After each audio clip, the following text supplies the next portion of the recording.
جو بندوبست رب کرتا ہے.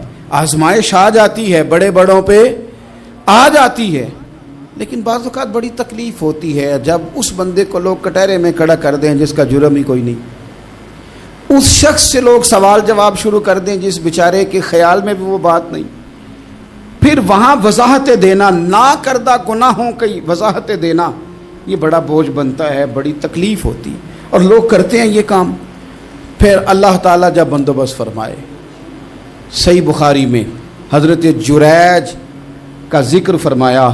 جریج نفل پڑھ رہے تھے, ماں نے آواز دی, وہ آ نہیں سکے, نماز میں تھے, ماں ناراض ہو گئی. اس نے ہاتھ اٹھا کے کہا اللہ یہ اتنی دیر تک مرے نہ جب تک کسی بری عورت کا منہ نہ دیکھ لے. کسی اور کی دعا کے لیے سند نہیں ہے کہ وہ تیرے حق میں ضرور قبول ہوگی, لیکن ماں باپ کی دعا کے لیے میرے نبی پاک نے سند بیان کی ہے. سید عالم صلی اللہ علیہ وسلم فرماتے ہیں جب بھی ماں باپ اولاد کے لیے ہاتھ اٹھاتے ہیں رب ضرور قبولیت کا شرف عطا کرتا ہے. تو جہاں سند موجود ہے نا, کچھ افتتاح ابا جی سے بھی کرا لینے چاہیے, کچھ کام شروع کرنے سے پہلے صرف اماں سے ہی دعا کرا لینی چاہیے. یہ والا افتتاح بھی بڑے کام کا ہے کیونکہ یہاں سند بیان کر دیا میرے نبی کریم. تو جناب جریج کی ماں ناراض ہو گئی, کہنے لگی اللہ اس نے میری بات نہیں سنی. اب تھے تو وہ نیک, لیکن رب کریم کی حکمت کا تقاضا ہے, ماں کی دعا کو بھی قبول کرنا تھا. اللہ نے آزمائش میں مبتلا کر دیا. والدہ تو چلی گئیں, وہ ایک خیمے میں, ایک کٹیا میں, ایک جھونپڑی میں عبادت کرتے تھے, اللہ کو یاد کرتے تھے, رب رب کرتے تھے, اور لوگ ان کی بڑی تعریف بھی کرتے تھے. لوگ ان کے ارادت مند بھی تھے, عقیدت مند بھی تھے, اہل محبت بھی تھے. ایک عورت آ گئی, بس وہ اللہ کی حکمت پوری ہونی تھی. اس نے آ کے پہلے تو انہیں اپنی طرف مائل کرنا چاہا, جب نہ مائل ہوئے تو الزام لگا دیا. یہ ہمارے دور کا تقاضا ہے, لوگ پہلے آپ کو اپنے حق میں قائل کرتے ہیں, اپنی فرما برداری میں لانا چاہتے ہیں. اگر آپ نہیں آتے تو پھر وہ آپ کو مجرم قرار دے دیتے ہیں, یا میرے ساتھ چل ورنہ پھر میں تیرے خلاف پراپوگنڈا کروں گا. دو ہی باتیں. پہلے اس نے قائل کیا, جب جناب جنیج قائل نہ ہوئے تو اس نے قریب ایک چرواہا تھا, اس چرواہے کے ساتھ جا کے منہ کالا کیا. مقررہ وقت پہ بچہ پیدا ہو گیا. لوگوں نے کہا کس کا ہے؟ کہنے لگی اس خانقاہ میں, اس حجرے میں عبادت کرنے والے کا ہے. اگر کسی دیندار پر ذرا سا بھی الزام لگ جائے تو آپ یقین کریں کہ بڑے بڑے خوفناک لوگ بھی نیک ہو جاتے ہیں. جن کا اپنا سارا ماضی کالا سیاہ ہو وہ بھی اجالوں کے راہبر بن جاتے ہیں. جن کی اپنی زبانیں ساری زندگی آلودہ رہی ہوں وہ بھی بڑے بڑے اعلیٰ سچ بولنے لگتے ہیں. اعلیٰ کچے میرے مکان کی دیوار کیا گری, لوگوں نے تو میرے صحن میں رستے ہی بنا لیے. بڑے لوگ آ جاتے ہیں, پھر بڑا کچھ کرتے ہیں اور بڑے بڑے خوفناک جملے کستے ہیں. بس کو نقطہ جو ہاتھ آ گیا, ایسا جیسے گرنے کا انتظار کر رہے تھے. اب جناب لوگ اٹھے, احتجاج شروع ہو گیا, شور پڑ گیا. یہ بابا بڑا نیک بنتا تھا, نفل پڑھتا تھا, عبادتیں کرتا تھا, دیکھو اس کا حال کیا ہے کہ اس نے ناجائز بچہ پیدا کیا. بغیر تحقیق کے میں کہہ چکا ہوں کہ الجھے الجھے بکھرے بکھرے روز و شب دیکھے گا کون, لوگ تیرا جرم دیکھیں گے, سبب دیکھے گا کون. لوگ تیرا جرم دیکھیں گے, سبب کوئی غور نہیں کرتا کہ وجہ کیا تھی. او بھائی کچھ تو مجبوریاں رہی ہوں گی, یوں ہی کوئی بے وفا نہیں ہوتا. الزام لگا دیا, شور ہوا, احتجاج ہوا, دنیا اکٹھی ہوئی, ان کا انہوں نے حجرہ گرا دیا, مارا بھی, پیٹا بھی, ایک نیک آدمی کو بدنام بھی کیا, برا بھلا بھی کہا, گالیاں بھی دی, جو کر سکتے تھے کیا. اب جب سزا دینے لگے نا تو جناب جریج کہنے لگے تھوڑی سی اجازت دیتے ہو, مار تو تم نے دینا ہی ہے. کہا جناب ٹھیک ہے دیتے ہیں. انہوں نے کہا صرف 2 نفل پڑھنے ہیں. اب وہ نفل پڑھ رہے تھے تو لوگ اس وقت بھی کہہ رہے تھے فراڈ ہی کر رہا ہے, دھوکہ ہی دے رہا ہے. چونکہ ذہن بن گیا نا, بدگمانی آ گئی. انہوں نے 2 نفل پڑھ کے ہاتھ اٹھائے, کہا اللہ جانا تو میں نے ہے, پر اس رسوائی کے ساتھ جنازے تک نہیں خراب ہو جاتے, قبریں تک نہیں لوگ بدنام کر دیتے. کہ اللہ جانا تو ہے پھر اس رسوائی کے ساتھ, تو میری مدد فرما. اب تو میرا کیس تیری ہی عدالت میں ہے, تو رحمت کا دروازہ کھول. ہاتھ اٹھائے, دعا مانگی, نفل پڑھے, پورے مجمع پہ نظر دوڑائی, کوئی نہیں تھا سپورٹ کرنے والا.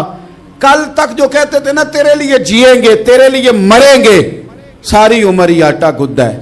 لکھاں کیتے نہیں پیڑے, اب وقت آیا تے محمد بخشا کوئی نہیں ہو بیٹھا نیڑے, ایک بندہ بھی نہیں تھا, ووٹر سپورٹر ساتھ دینے والا کوئی نہیں تھا. تو جناب جنید بچے کی طرف اشارہ کر کے کہنے لگے کوئی نہیں بول رہا, تو ہی بول کے بتا دے تیرا باپ کون ہے, تو ہی بول کے بتا دے کون ہے. اللہ اکبر. میرا رب جب چاہے تو بچے بولتے ہیں, رب چاہے تو گونگے بولتے ہیں, رب جب چاہے تو پھر پتھر بھی بولتے ہیں. جب کہا نا تو ہی بتا تو بچہ بولا اور بول کے کہنے لگا میرا باپ جریج نہیں, میرا تو وہ ہے جو بکریاں چرانے والا ہے, وہ میرا باپ. جب رب کریم نے توفیق دی تو بچہ بول پڑا. جب رب بندوبست کرتا ہے کسی کی عزت کی حفاظت کا تو پھر کوئی اسے رسوا کر سکتا. یاد رکھنا جب رب محافظ ہو تو پھر لوگوں کا پراپوگنڈا وہاں کچھ کر سکتا. لوگ کئی دفعہ بڑا گہرا جال بنتے ہیں, سازش کا رنگ بڑا گہرا ہوتا ہے, عام سادے آدمی اس کو سمجھ نہیں پاتے, اس پراپوگنڈے کا حصہ ہو جاتے ہیں, انہیں پتہ ہی نہیں چلتا یہ بات دراصل کیا کی جا رہی ہے. یہ کتنی گہری حسد کی آگ ہے جس کو لوگ بغض کے ساتھ ہوا دے رہے ہیں, اپنی عداوت کے ساتھ اس کو زیادہ جلا رہے ہیں. حضرت سیدنا عائشہ صدیقہ رضی اللہ تعالیٰ عنہ بیان کرتی ہیں, اور لطف کی بات یہ بھی بخاری میں موجود ہے. میں نے جناب جنید کا قصہ عرض کیا تو بخاری سے, یہ عرض کر رہا ہوں تو بخاری سے. یہ واقعہ میں حضور کی امت کے کسی ولی کا بیان کرتا تو لوگوں نے کہنا تھا ہماری سمجھ میں نہیں آتا. بعض لوگوں کا خیال ہے کہ داتا صاحب کی کرامت بھی نبی پاک کی بیان کریں. او خدا کے بندوں کو خیال کرو, داتا صاحب تو کئی سو سال بعد آئے ہیں, وہاں اگر کوئی کرامت ہوگی تو حضور بیان کریں گے. اگر نبی کریم نے پچھلے بنی اسرائیل کے ولیوں کی کرامتیں بیان کر کے تمہیں بتائی ہیں تو اس کا معنی یہ ہے کہ اگر وہاں اللہ یہ شان عطا کر سکتا ہے تو تم تو امتوں کی سردار امت ہو, ان پر تو نیرا فضل ہے, تم پر تو رب کا فضل کبیر ہے. تو بس لوگ سمجھنے کو تیار نہیں, پچھلوں کی مان لیتے ہیں. جناب آصف بن برخیہ کی کرامت جو سورہ نمل میں آئی وہ تو مانیں گے, پر غوث پاک کی کرامت یہ پتہ نہیں عجیب فلسفہ ہے اور کس طرح کا فلسفہ ہے, یہ سمجھ سے بالاتار ہے کہ بنی اسرائیل کا کوئی ولی ہو تو اس کی کرامت ہو سکتی ہے اور نبی پاک کی امت کا ہو تو اس کی ہو ہی نہیں سکتی. کیا معنی ہے اس بات کا؟ اور لوگ ہیں کہ داد و تحسین دے رہے ہیں, واہ واہ کر رہے ہیں. اللہ تعالیٰ سمجھنے کی توفیق عطا فرمائے. حضرت عائشہ صدیقہ رضی اللہ تعالیٰ عنہ فرماتی ہیں ایک عورت تھی اور اسے نبی پاک صلی اللہ تعالیٰ علیہ وسلم نے وہ کلمہ پڑھ کے مسلمان ہوئی, مدینہ طیبہ آ گئی تو حضور نے مسجد نبوی شریف میں اس کے لیے مکان, ایک سادہ سا کمرہ ساتھ مسجد کے بنوا دیا, وہیں رہنے لگی. اکثر وہ سیدہ طیبہ کے پاس آتی تو حضرت عائشہ صدیقہ رضی اللہ تعالیٰ عنہ فرماتی ہیں وہ بڑی باتیں سناتی اور آخر میں کہتی وہ ہار والا دن بھی بڑا عجیب دن تھا اور میرے رب کی قدرتوں کا دن تھا, وہ بھی بڑا عجیب دن تھا. سیدہ عائشہ صدیقہ رضی اللہ تعالیٰ عنہ ایک دن فرمانے لگی کہ تو ہار والے دن کا بڑا ذکر کرتی ہے, وہ کیا دن تھا؟ تو خاتون کہنے لگی اماں جی وہ دن تھا جب میرے رب پر بھروسہ اور مضبوط ہو گیا, جس دن میرا اپنے رب پر توکل اور بڑھا, میرے ایمان میں یقین میں اور پختگی آئی. کہنے لگی میں ایک گھر کی کنیز تھی, نوکرانی تھی, اس گھر میں ایک بچی تھی جس کے پاس سونے چاندی ہیرے جواہرات کا ہار تھا. اس زمانے میں نا چمڑے کے اوپر لوگ ہیرے جواہرات لگاتے تھے, کئی دفعہ سرخ رنگ کے چمڑے پہ لگائے جاتے تھے. وہ بچی پہنتی تھی تو کہتی ہیں وہ بچی کے اس نے اتار کے رکھا یا اس سے گرا وہ ہار تو چیل اسے اٹھا کے لے گئی گوشت سمجھ کے اور میرے سامنے اٹھا کے لے گئی. گھر والوں نے مجھ سے پوچھا, یہ بخاری میں موجود ہے, گھر والوں نے پوچھا مجھ سے کہ وہ ہار کہاں ہے, تو میں نے کہا چیل اٹھا کے لے گئی. گھر میں کچھ چوری ہو جائے تو سب سے پہلا الزام کس پہ لگتا ہے؟ ملازمین پہ.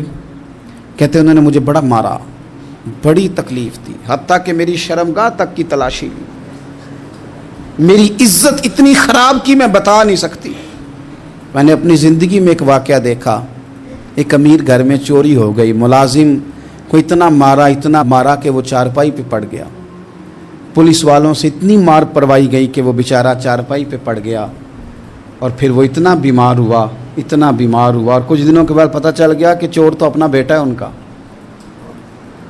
پھر اس کا انتقال ہو گیا.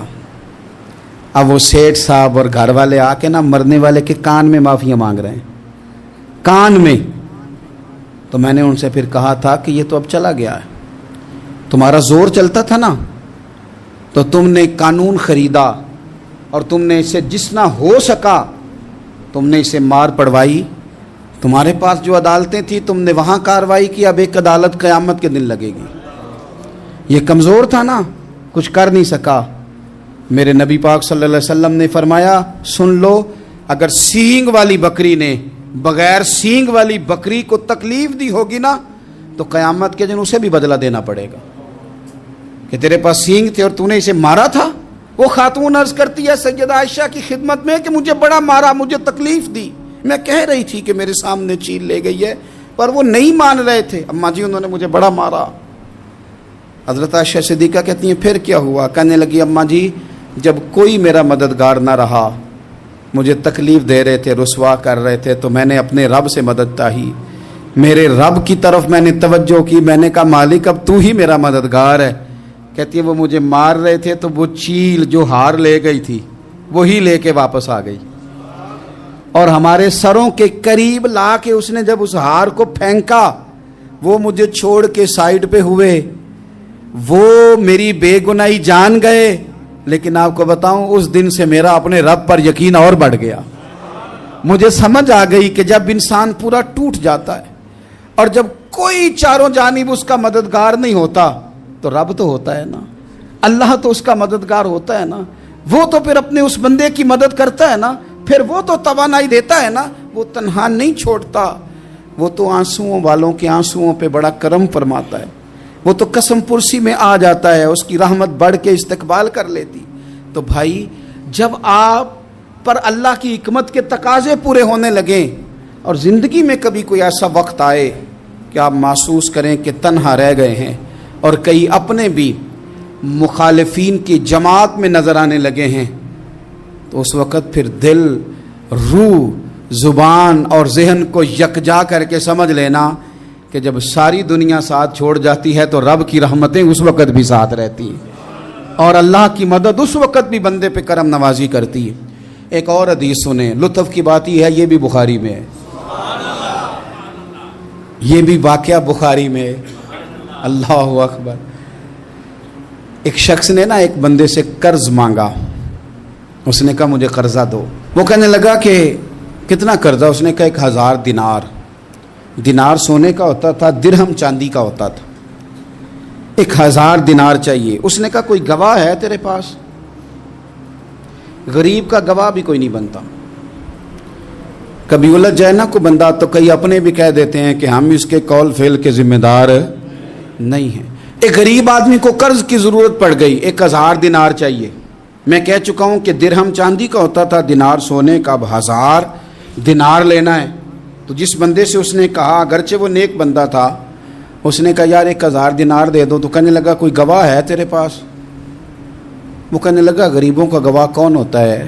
ہاں ایک گواہ ہے۔ کہا کون؟ کہا میرا رب، وہ تیرے اور میرے بیچ گواہ ہے۔ اس نے کہا کوئی کفیل، اگر تو پیسے نہ دے سکے تو وہ بعد میں دے دے، یا تجھے کچھ ہو جائے تو وہ دے دے۔ اس نے کہا کفیل بھی میرا اللہ ہی ہے، میرے پاس اگر ہے تو رب کریم کا نام ہے، اگر اعتماد کر سکتا ہے تو کر لے۔ بندہ نیک تھا، اس نے کہا رب کے نام پہ، رب کی کفالت پہ، اللہ کو گواہ بنا کے میں تیار ہوں تجھے 1000 دینے کو۔ اس نے 1000 دینار دے دیا، وقت واپسی کا طے ہو گیا، وہ چلا گیا پیسے لے کے۔ اس نے پوری محنت کی کہ میں نے وقت پہ پیسے لوٹانے، پوری محنت بھی کر لی، اللہ نے مدد بھی کر دی، پیسے بھی اس تاریخ کو اسے مل گئے۔ بعض لوگوں کا تو لوٹانے کا دل ہی نہیں نہ ہوتا۔ فرمایا حدیث پاک میں کہ تو لوٹانے کا ارادہ کر، رب تیری مدد بھی فرمائے گا۔ لیکن یہاں بہت سارے لوگ کہتے ہیں خیر ہے، ارادہ ہی نہیں، تو پھر جس طرح کا بندے کا گمان ہو رب بھی اسی طرح کا معاملہ فرماتا ہے۔ اس نے پیسے جمع بھی کر لیے اور واپس دینے کو تیار بھی ہو گیا، لیکن رستہ بحری جہاز کا تھا، کشتی کا تھا، دریا کے رستے واپس آنا تھا۔ اب وہ جب آ گیا دریا کے کنارے تو بڑی کوشش کی، پر وہاں اسے کوئی کشتی نہیں ملی۔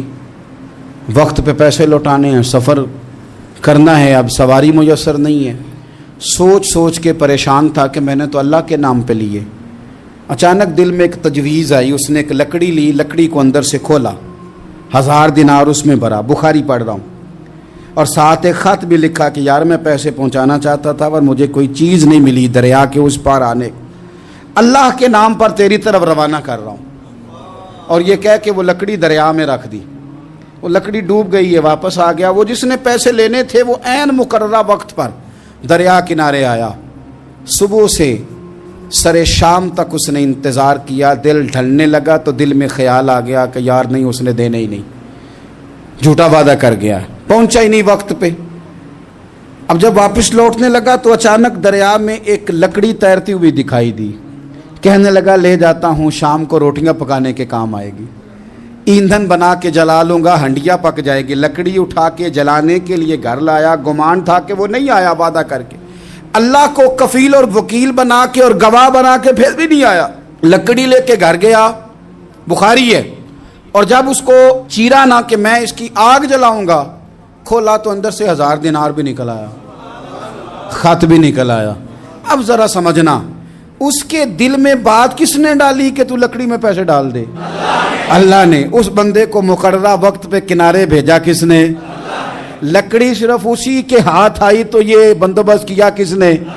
اللہ نے۔ گھر جا کے چیری تو پیسے بحفاظت اس تک پہنچائے کس نے؟ تو پھر ہمیں بھی توجہ اللہ کی جانب ہی کرنی چاہیے، ہمارے پہ دل کی توجہ رب کی طرف ہی ہونی چاہیے نا، ہمیں ادھر ادھر جانے کی، دیکھنے کی، بندوں پر غور کرنے کی ضرورت کیا ہے؟ وہ پیسے پہنچ گئے، یہ وہاں اپنی جگہ پہ پریشان تھا، اس نے 1000 دینار اور جمع کیا۔ پھر دوبارہ ایک دن دریا کنارے آیا، کشتی مل گئی، بیٹھ کے اپنے اس بھائی کے پاس آیا، کہنے لگا دیکھنا مجھ پر بدگمان نہ ہونا، پیسے اس تاریخ کو بھی جمع کر لیے تھے، دریا پہ آیا تھا پر کشتی نہیں ملی تھی، پھر میں نے نا لکڑی میں ڈال کے خط ڈال کے تیری طرف بھیج بھی دیے تھے، لیکن آج میں پھر لے کے آ گیا ہوں۔ وہ کہنے لگا خوش ہو جا، جس رب کو تو نے میرا اور اپنا گواہ بنایا تھا اس رب نے میرے تک پہنچا بھی دیے ہیں۔